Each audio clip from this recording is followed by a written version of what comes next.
देखिए, पहले हमारे यहाँ पर गुरु शिष्य परंपरा होती थी, आज भी लोग बहुत मानते हैं। और देखो, कहते हैं कि गुरु का मतलब क्या होता है? गु माने अंधकार, हुँ, हुँ। रू माने प्रकाश। जो हमारे अंदर से अज्ञान रूपी अंधकार को निकाल कर ज्ञान रूपी प्रकाश भरे, वही गुरु है। हुँ, हुँ। तो जीवन में एक श्रेष्ठ गुरु, एक श्रेष्ठ शिक्षक हमें मिले, ये तो इसका प्रयास करना ही चाहिए और अपने गुरु की आज्ञा का पालन तो करना ही चाहिए। बिल्कुल। और कोई किसी को ज़बरदस्ती ऐसे ही नहीं मारता है हुँ, हुँ। ऐसा कोई शिक्षक नहीं है कि कोई किसी बच्चे को बिना बात के मारेंगे, मारेंगे, बिन बिल्कुल। बात के मारेंगे। लेकिन अगर गुरु का अधिकार है हुँ, हुँ। अपने शिष्य को डाँटने का और मन आए तो कभी-कभार थप्पड़ भी हाँ, मारने का, बिल्कुल, ऐसा ऐसा कुछ भी नहीं है। तो माता-पिता को भी ये बात समझनी पड़ेगी। बिल्कुल। और शायद शायद इसलिए स्किल्स खत्म होती जा रही हैं, खत्म हो रहा है। है ना? कि लोगों को जहाँ पे भी जाएँ आप स्किल्स सिखाने जाएँ तब भी एक लिमिट में बच्चे को बोलो। हमारे बच्चों को ज़्यादा मत बोलो। तो स्किलफुल लोग भी कम होते जा रहे हैं। हाँ, एआई पे डिपेंडेंट होते जा रहे हैं हम लोग। तो ये भी एक एरिया है जिसको टच करने की ज़रूरत है कि आपको ज़िम्मेदारी अगर आप जैसे एक स्कूल पे अगर बच्चा फेल हो जाता है, एक एग्ज़ाम्पल देता हूँ मैं। आजकल हर कोई ट्यूशन पढ़ रहा है, स्कूल भी जा रहा है और ट्यूशन भी पढ़ रहा है। हमारे टाइम पे हमने ट्यूशन्स नहीं पढ़े हैं इतने।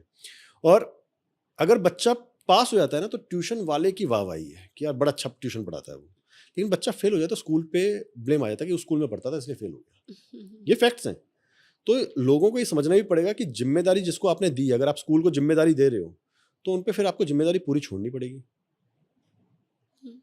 एक जो गुरु शिष्य वाला जो फंडा हमारे हमारे समाज में पहले से मतलब हमारे हिंदू संस्कारों में है, वो अपनाना पड़ेगा। अपनाना पड़ेगा।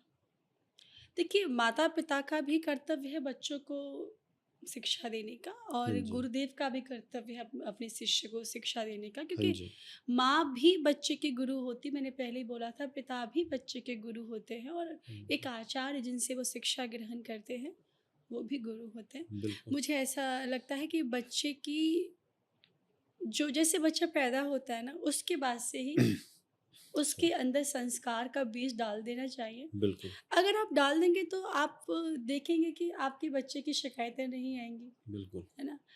और वो अपने जीवन को अच्छे से जी पाएगा। देखो, जिस गाँव में बारिश नहीं होती, वहाँ की फसलें नष्ट हो जाती हैं और बिल्कुल, जिस परिवार में संस्कार नहीं होते, वहाँ की नस्लें नष्ट हो जाती हैं। बिल्कुल, तो अपनी नस्लों को अगर नष्ट होने से बचाना है, तो उनके अंदर संस्कार का बीज डाल दीजिए। बिल्कुल। बुढ़ापे में बच्चों को भोजन करने की प्रेरणा कौन देता है?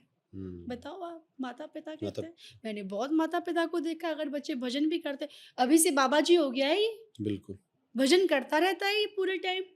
अरे, हमने कितनी बार बोला है कि अभी खेलने का समय है, फिर पैसे कमाने और का समय, बुढ़ापे में भजन वही बच्चा करना। जब अपशब्द यूज़ करता है फिर तोतली वही, आवाज़ में, तो वो हाँ, एन्जॉय कर रहे हैं कि फिर देखो उसने गाली दी। क्योंकि फिर वो बड़ा होके गाली देता है तो इसमें मैनर्स नहीं हाँ, है। बिल्कुल, अरे, तुमने सिखाया क्या उसे? तुमने कभी बताया कि ये सही और ये गलत है? बिल्कुल, आज तुमको अच्छा लग रहा है, लेकिन कल वही चीज़ तुमको बुरी लगेगी। बिल्कुल और यही वजह भी है शायद ना समाज जो चीज़ें एक्सेप्ट करने लग जाता है आजकल।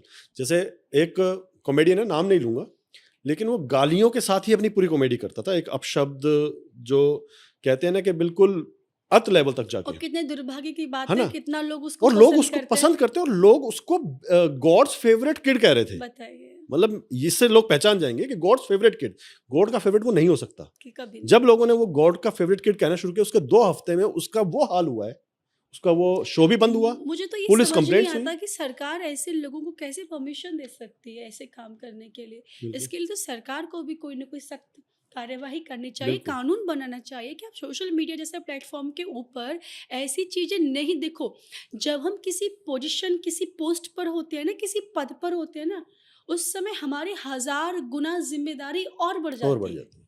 क्यों? क्योंकि जो हम करेंगे ना, जो हमें चाहने वाले हैं या जो हमारी ऑडियंस है, वो उस चीज़ को फ़ॉलो करेगी। बिल्कुल, क्योंकि आप उसके कहीं न कहीं आदर्श बन गए, बिल्कुल तो वो आपको फ़ॉलो करेगी और आप उसको गालियाँ देना सिखा रहे हैं।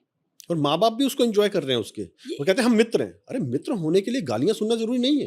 नहीं, नहीं, ये बहुत गलत है। इसके लिए तो सरकार को कदम उठाने चाहिए कि अगर इतने बड़े सोशल मीडिया प्लेटफ़ॉर्म है, इंस्टाग्राम है, ये फ़ेसबुक है, यूट्यूब है, आप ऐसी जगहों पे तो ऐसी अभद्र टिप्पणी और अभद्र बातें नहीं कर सकते, क्योंकि बिल्कुल। वहाँ से आजकल सोशल मीडिया का ज़माना है, बच्चे जो सीख रहे हैं, वहाँ से सीख रहे हैं।